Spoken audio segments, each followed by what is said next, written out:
네, 오늘 이 시간은 긍정심리학에 대해서 알아볼게요. 전반적으로 긍정심리학은 기존의 정신질환 등에 초점을 둔 심리학에 대한 반대적 입장을 가지고 있어요. 인간의 강점과 긍정적인 측면에 초점을 맞추기 시작한 심리학의 한 분야예요. 그래서 긍정심리학은 인간의 긍정적인 면에 더 중요성을 두고자 하는 점이 가장 두드러진다고 생각을 하시면 돼요. 이런 점이 바탕이 돼서 행복과 복지를 향상시킬 수 있는데 중점을 두고 있고 인본주의 운동을 더욱 발전시켰어요. 네, 그러면 긍정심리학의 목표가 무엇인지 알아볼게요. 긍정심리학의 목표는 행복지수를 높이는 거예요. 긍정정서가 많은 사람들이 더 건강하고 더 행복하게 산다고 해요. 그러나 긍정정서가 낮다고 반드시 불행하지는 않다고 하는데요. 유전적인 영향이 높아서 이것을 어떻게 활용하느냐가 더 중요한 것으로 보여요. 그러니까 마틴 셀리그만의 긍정심리학 책에서는 모든 면에서 크게 성공했지만 감정의 높낮이가 없는 재미없는 성격 때문에 사람들과 지속적인 관계나 연애가 어려운 사람이 있어요. 이 사례를 통해서 보면 그 사람의 직업 분야가 경쟁이 매우 강한 곳이에요. 그래서 오히려 이 사람의 냉정한 성격이 성공에 많은 도움이 됐다고 해요. 하지만 이 사람도 긍정정서를 높이면 더 행복해질 수 있을 거라고 이 책에서는 얘기하고 있어요. 부정정서는 제로섬 게임과 같다고 해요. 누군가 쟁취하면 누군가는 잃거나 지게 되는 그런 경쟁사회에서 우리가 흔히 마주하게 되는 것들이죠. 반면에 긍정정서는 서로가 이기는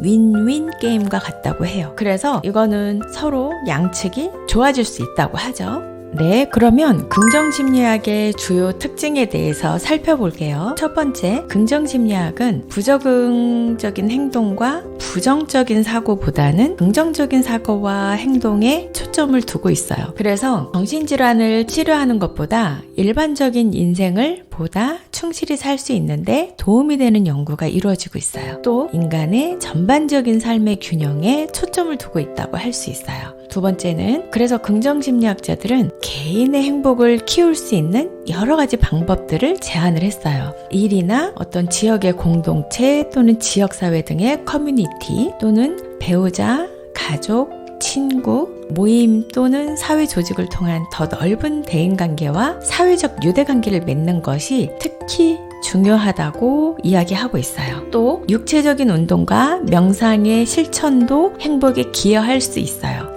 이런 맥락으로 보면 경제적 이익이나 재정적 수입이 예전에 비해서 하락하는 경우라도 행복은 증가할 수 있다고 보고 있어요. 세 번째는 긍정심리학은 행복한 인간의 삶에서 균형 있는 삶에 초점을 두고 좋은 삶을 사는 데 도움이 되는 것을 뜻하고 있어요.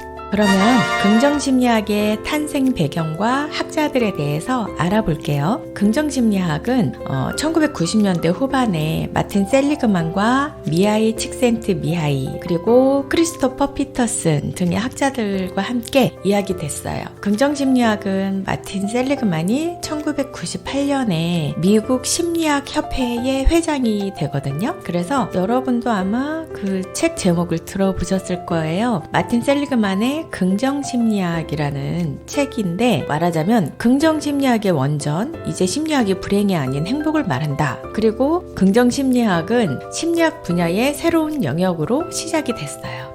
이 책에서 마틴 셀리그만은 행복에도 공식이 있다고 해요.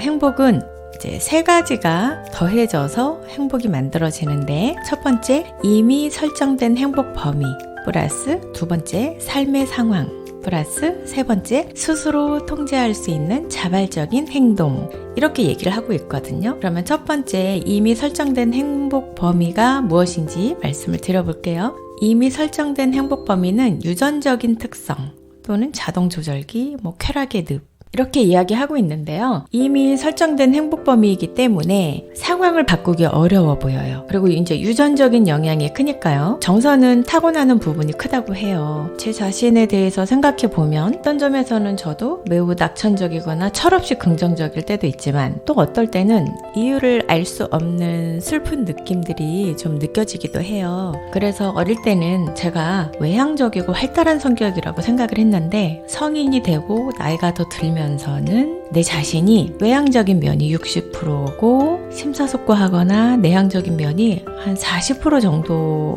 구성이 된 것 같다, 이런 생각이 들더라고요. 그리고 두 번째, 삶의 상황에 대해서 말씀드려볼게요. 삶의 상황은 어떤 것들이냐면 돈, 결혼, 사회생활, 부정정서, 나이, 건강, 교육, 날씨, 인종, 성, 종교, 이런 여러 가지 상황들을 얘기하는 거예요.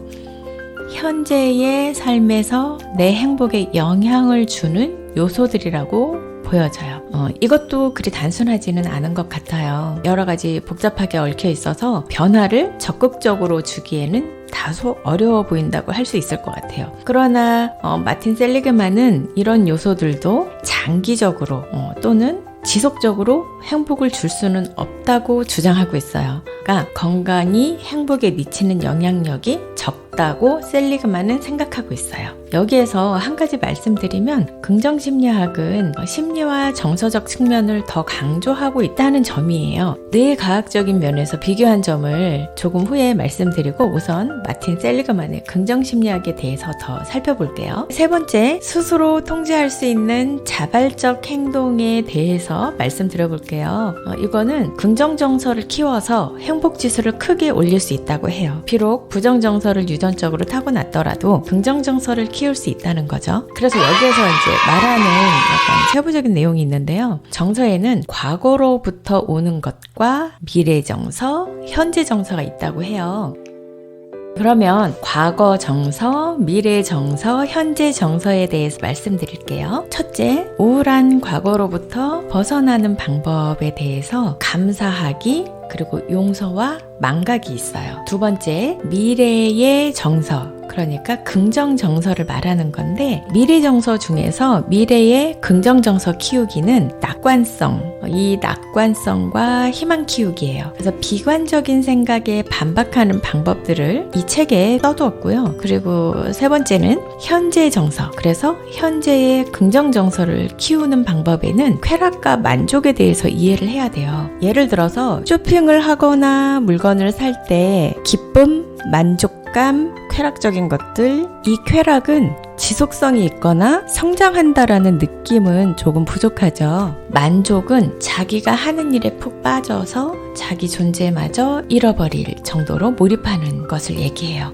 여기에서의 몰입은 미하이 칙센트가 얘기한 것처럼 몰입의 즐거움하고 똑같은 거예요. 만족의 핵심은 감정이 아닌 몰입이다, 이렇게 표현을 해요. 이렇게 해서 과거 정서, 미래 정서, 현재 정서에 대해서 말씀드렸어요. 그러면 이어서 만족을 높이려면 어떻게 해야 되나, 행복의 만족감을 높이려면 어떻게 해야 하는지, 여기에서는 자신의 강점을 파악하라고 해요. 그래서 쾌락보다는 만족을 추구해야 긍정 정서가 커진다고 봐요. 그러려면 자신이 가지고 있는 강점과 미덕이 무엇인지를 파악을 하고 그 부분을 키워나가는 것이 중요하다고 해요.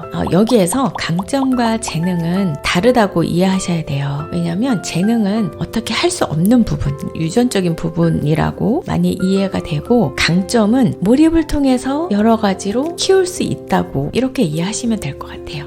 네, 긍정심리학은 자신의 대표 강점을 활용해서 행복한 삶을 만들어가는 것이 주요 핵심인 것 같아요. 그러면 여기에서 긍정심리학에서 이야기하는 장점 5가지를 이야기해 볼게요. 긍정심리학에서는 삶의 만족도를 높일 수 있고요.